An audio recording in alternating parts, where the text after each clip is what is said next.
Welcome to Year of Connection, a year-long journey toward becoming whole self-connected. I'm your host, Pauline Shu. Last week, we talked about core connections, and you created a connections grid based on the people with whom you spend the most time and how they relate to your core values. I'm so excited for today's episode. We'll be taking a look at where the connections in our grid need some work, as well as whether our own behavior might be what needs to change in order to improve those connections. We've laid the foundation of understanding what and who are important to us, and now it's time to take the first step in making change in ourselves to stronger, healthier connections.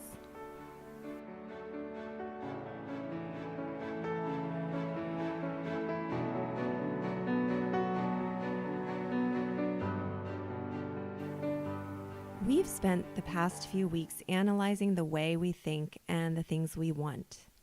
I hope that you've continued to write down your life notes in that notebook or phone app we started in the very first week.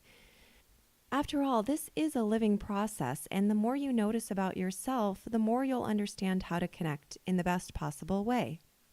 Just because you've been through a task once doesn't mean that it won't help you to do it again and again and again.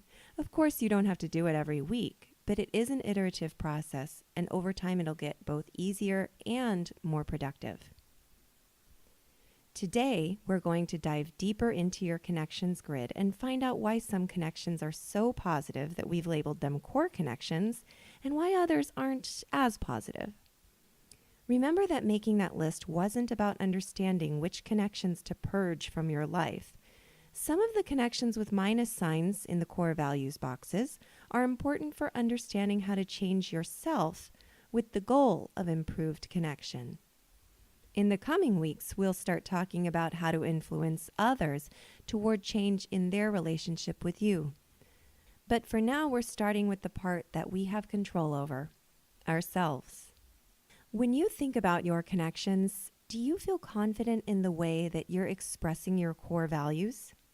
Our focus today is to become more firmly rooted in our core values so that we are unwavering in the way we represent those values through our actions. What this means is that the way you express your core values, meaning how you behave, what you say, and what you refuse to do or refuse to support, all matter. We have all probably heard the saying, actions speak louder than words. To an extent, that saying is a solid rule to follow.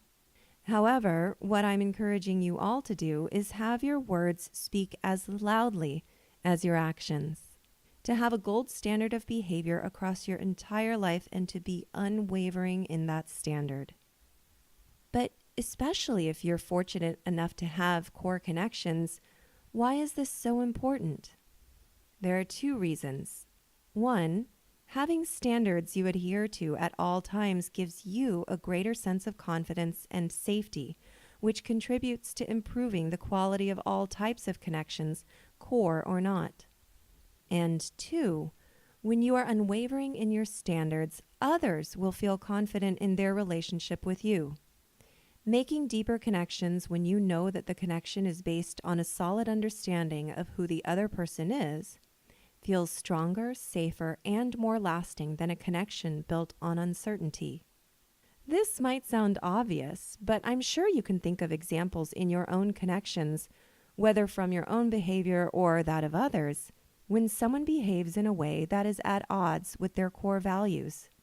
They might not even notice, or perhaps they even justify it as okay because they recognize that it's wrong.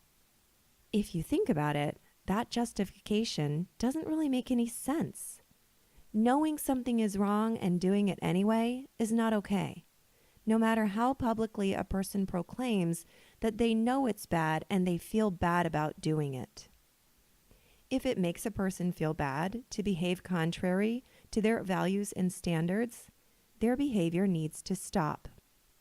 So apply that rule to your own life and your own behavior. Do you ever act this way? If so, that's one example of a place where you are not upholding your standards.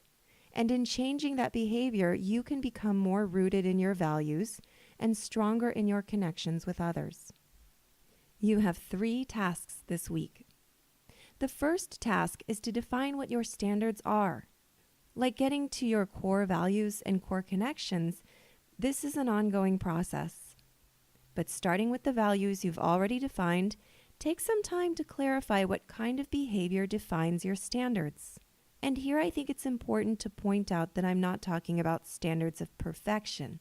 I'm talking about moral standards. Everyone has moral standards, even if the morality itself is different from person to person, which I expect it to be, because your standards are based on your personal and individual core values. No matter what the values are that anchor you to your truest, happiest self, the gold standards you define are going to be the outward expression of your morality. What are some examples of what it looks like to define your standards?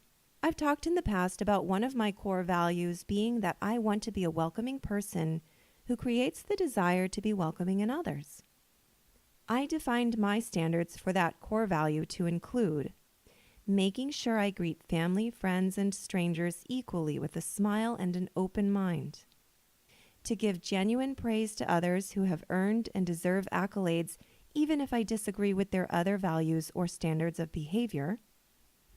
And to speak up against anyone who might wish to exclude another person based on outward appearance or material reasons. Those are only a few examples of the standards I've defined for that one value. But you can see that they cover my behavior, my words, and what I refuse to do or refuse to support.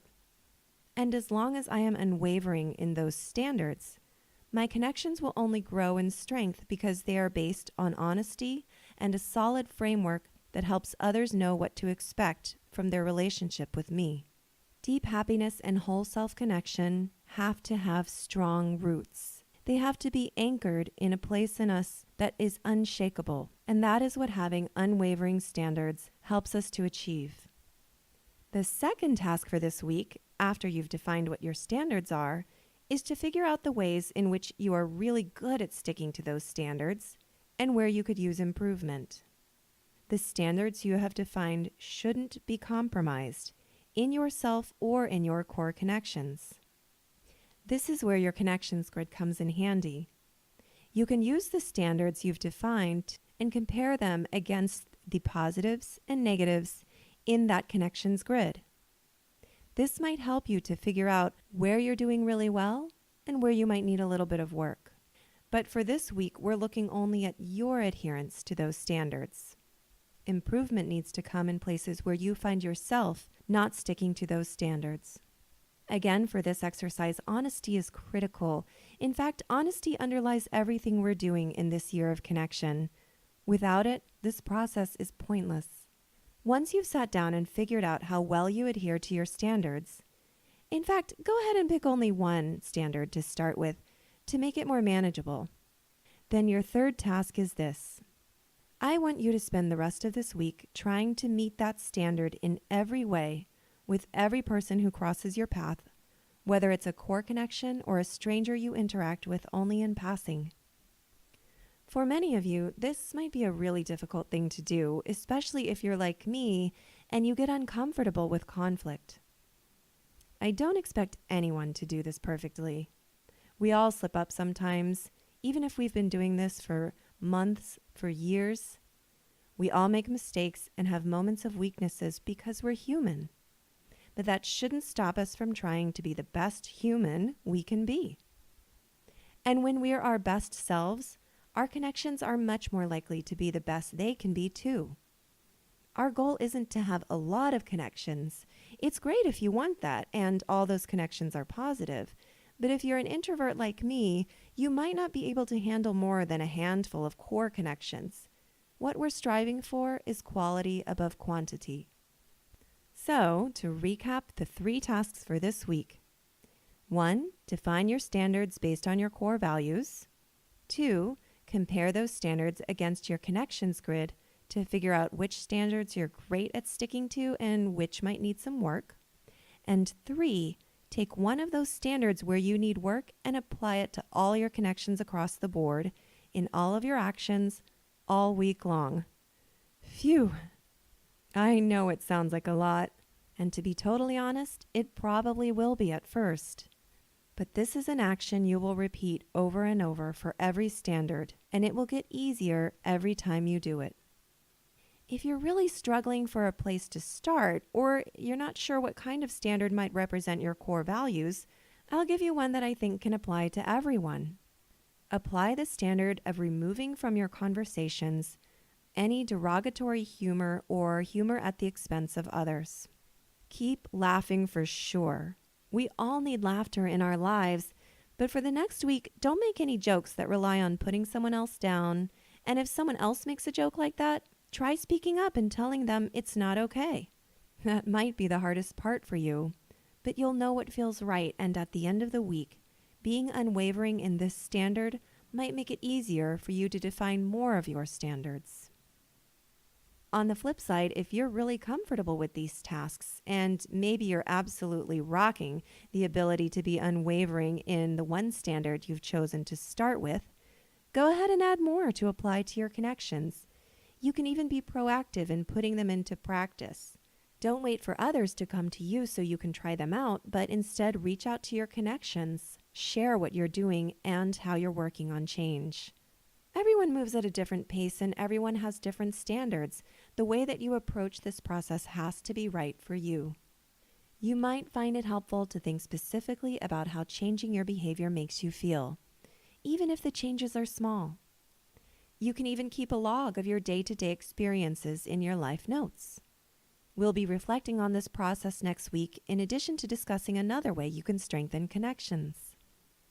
If you'd like more suggestions of standards you can apply to your interactions this week, I've shared some more examples in the show notes for this episode over on my blog at yearofconnection.com. If you've enjoyed listening to this episode or any other Year of Connection episodes, consider leaving a rating or review on iTunes or other app you're listening on.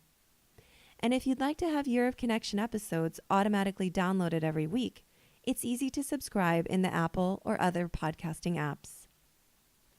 I'll see you next week. In the meantime, I wish you safe travels.